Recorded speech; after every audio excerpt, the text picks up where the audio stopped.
Alright, what is happening, everybody?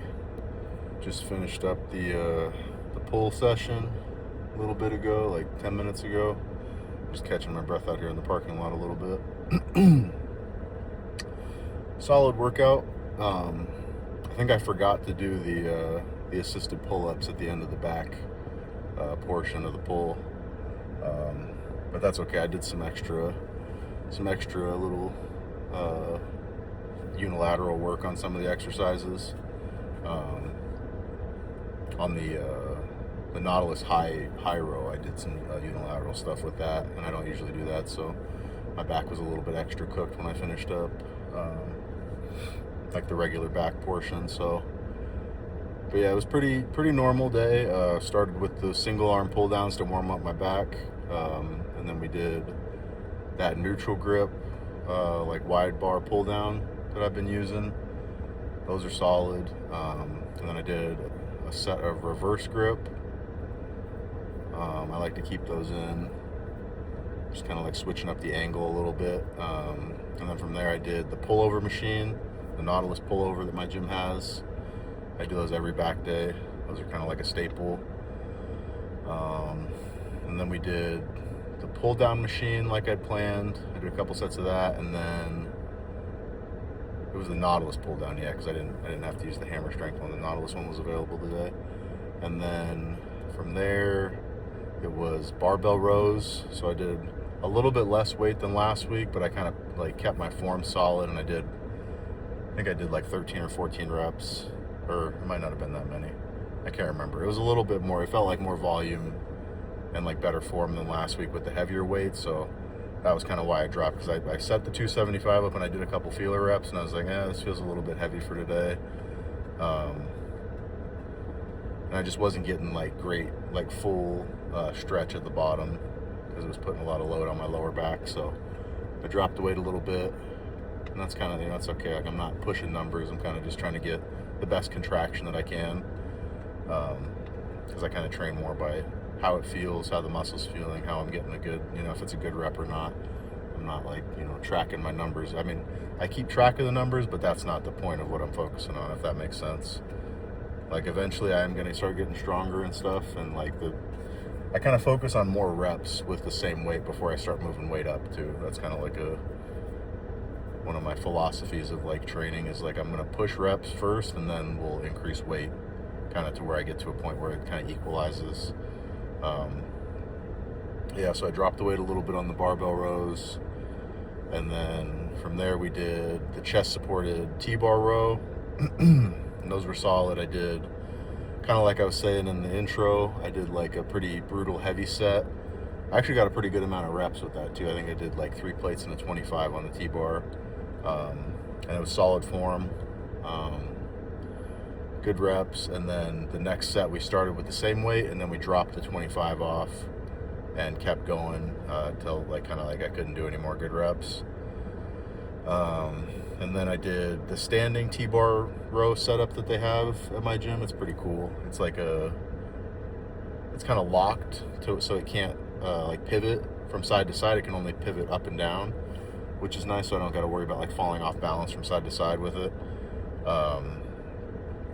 So I did one set of that. That was solid. And then from there I did the Nautilus high row, and that was what I was saying. I did 2 regular sets with I think I did 2 plates and a 25 on each side,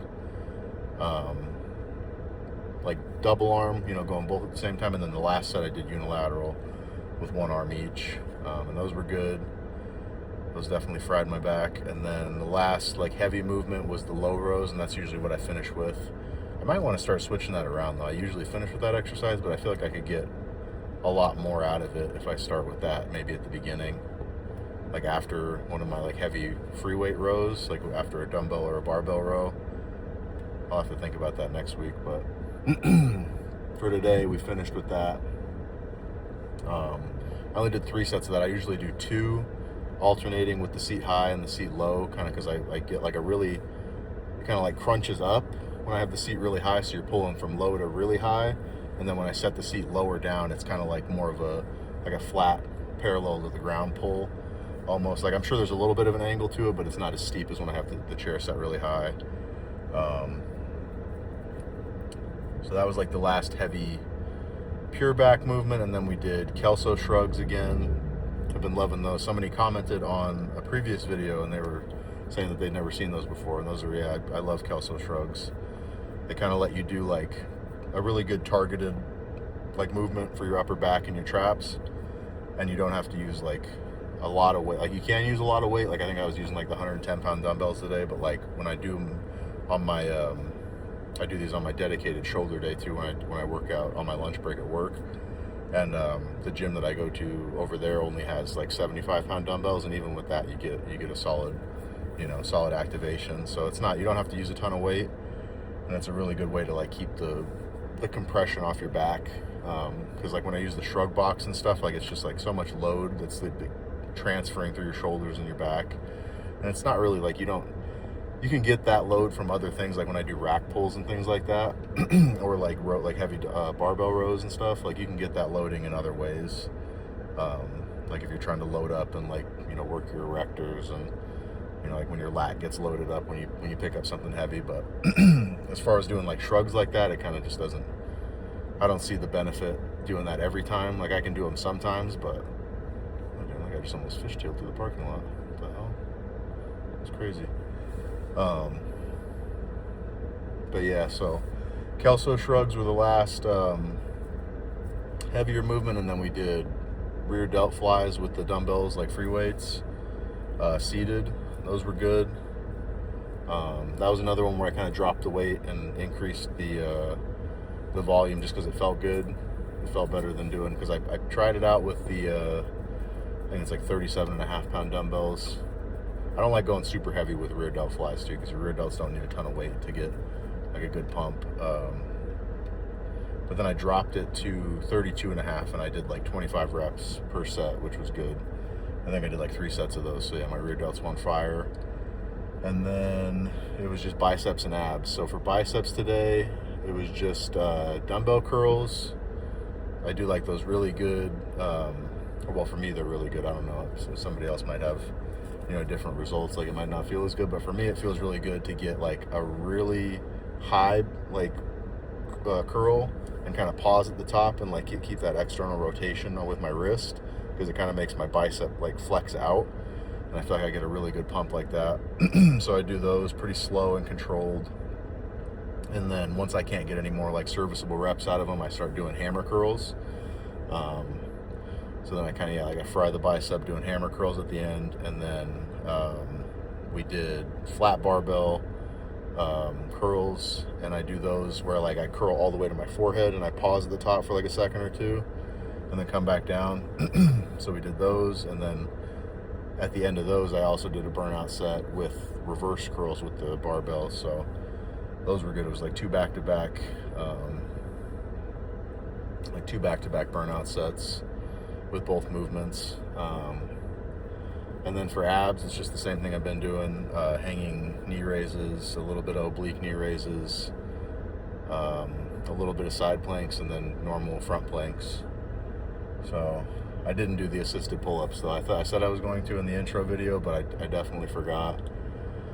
And like I was saying too, my back was pretty fried at the end of everything, so I don't know if I would have gotten a ton of utility out of pushing extra volume with pull-ups, but I'll make sure to add them into the list next week, because they are good to throw in. I'll just have to swap something else out, because I said I wasn't trying to be here for a super long time, but I was here for like 2 hours, so it was a long workout. I think doing it like where I do back and biceps like all in the same session, it makes it longer just inherently, so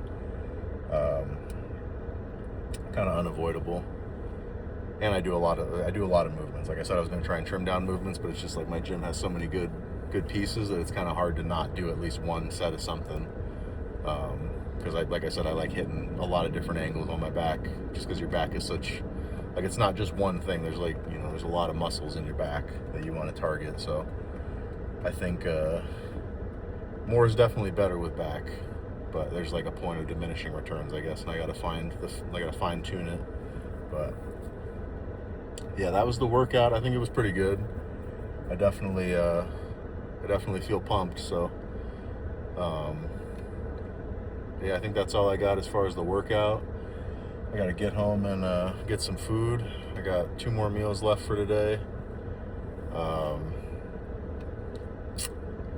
But yeah, tomorrow is Saturday, so that's leg day. And yeah, I'll see you guys for that. Again, thanks for watching, and thank you for subscribing.